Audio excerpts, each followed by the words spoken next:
l'argumentation de Thomas est simple, elle rejoint ce qu'on a déjà vu, c'est de dire, on sait que chaque relation est parfaite.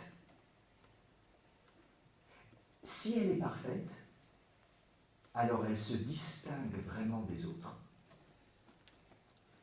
Parce que sinon, elle ne serait pas une relation. Plutôt, les pôles se distinguent, parce que sinon, il n'y a pas de relation. Mais en même temps, puisqu'elle est parfaite, chacune est substantielle. Et en Dieu, la substance est simple. Donc, non seulement chacune est substantielle, mais chacune est la seule, unique substance de Dieu. Je répète que ça, c'est très important. Je sais que c'est très conceptuel, très abstrait. Je ne pense pas que tout le monde va complètement l'intégrer du premier coup. Mais chaque relation est substantielle, mais la substance en Dieu est simple. Donc chaque relation est cette substance unique, entièrement. Elle ne peut pas être une autre, et elle peut l'être que entièrement, parce que la substance est simple. Il n'y a pas de distinction dans la substance, en tant que substance. Maintenant, je vais essayer de le dire de manière plus... Ça va? Je répète encore ou... Non? Je peux répéter? Je ne sais plus d'ailleurs comment j'ai dit. Alors, d'un côté, les relations sont parfaites et donc les pôles sont réellement opposés. Il y a vraiment des différences, sinon il n'y a pas de relation. C'est des relations réelles. Par contre, chaque relation est substantielle parce qu'elle est parfaite. Mais comme en Dieu la substance est simple, oui, non, là je redis exactement la même chose, comme en Dieu la substance est simple, ça va être cette substance-là, il n'y en a pas d'autre, et ça va l'être complètement.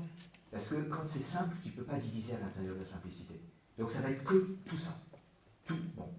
Pour le dire autrement, on peut lire la phrase... Où est-ce qu'on est là? Oui, attends, d'abord on va lire comment Thomas le dit lui-même. C'est le texte 18. Il s'ensuit qu'en Dieu, l'essence, c'est la deuxième phrase, n'est pas réellement autre chose que la personne, bien que les personnes se distinguent réellement entre elles. Vous voyez, c'est la différence entre différence de raison et différence réelle. En Dieu, l'essence n'est pas réellement autre chose que la personne, mais les personnes se distinguent réellement entre elles. Et on continue, le haut de la page 5, comparé à l'essence, la relation ne s'en distingue pas réellement.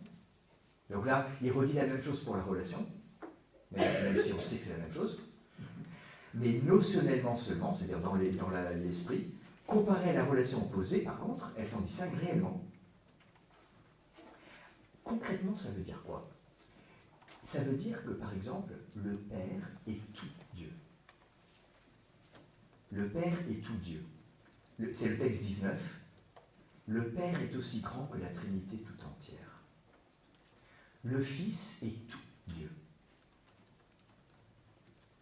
L'Esprit est tout Dieu. Peut-être qu'on ne comprend pas exactement ce que ça veut dire, mais on peut au moins comprendre ce que ça exclut. Il ne faut pas penser que chaque personne est une partie de Dieu. Ce n'est pas une tarte coupée en trois. C'est pas une tarte coupée en trois. Et ça s'explique aussi par le don, le fait que les processions sont le don de toute la substance. En fait, tout se remet. Le Père, il est toute la substance. Et il donne toute la substance, qui est une seule et indivisible, au Fils. Et du coup, le Fils est différent, mais du point de vue de la substance, le Fils, c'est la même chose.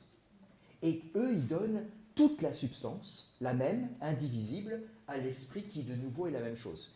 Si on considère le processus de donation, ça fait un truc comme ça. Mais si on considère du point de vue de l'essence, ben, c'est 3 fois la même chose. Et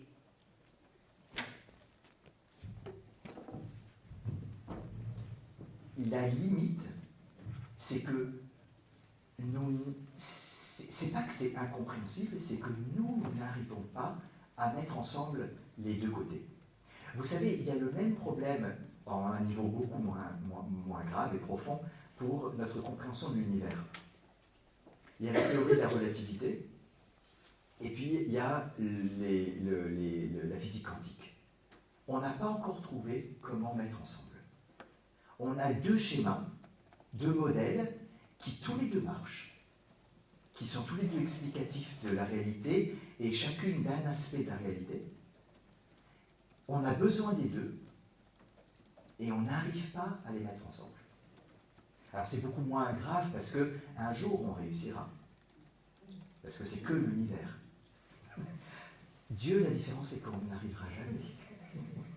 Mais c'est intéressant, c'est que depuis le début, c'est comme ça. Depuis le début, dès Basile, et en fait même dès Tertullien, mais c'est un peu moins clair, mais dès Basile, Basile ne dit pas « je vais vous expliquer », il dit « il faut distinguer deux types de termes. Les termes qui disent l'unité, les termes qui disent la distinction. Et on ne va jamais vraiment réussir à les faire coller. Il faut juste faire les deux voies parallèles. Il y a deux voies parallèles. Alors Thomas dit, à la fin, en Dieu, les voies vont se retrouver. Là, on va comprendre. Mais jusqu'à là, notre esprit ne peut pas. On a deux voies parallèles. Alors, vous voyez, je ne sais pas comment vous prenez ça. Moi, je trouve ça très, très éclairant. Même si je ne peux pas comprendre. Mais ça dit bien. Bon. Et une autre manière de dire la même chose qui est plus simple, c'est de dire Dieu est 100% un et 100% trois. Dieu est pas, notre Dieu n'est pas en partie un et en partie trois. Il est Dieu, il est parfaitement un, mais parfaitement trois. Il est parfaitement substance simple et parfaitement relation. Il est parfaitement Dieu et parfaitement personne.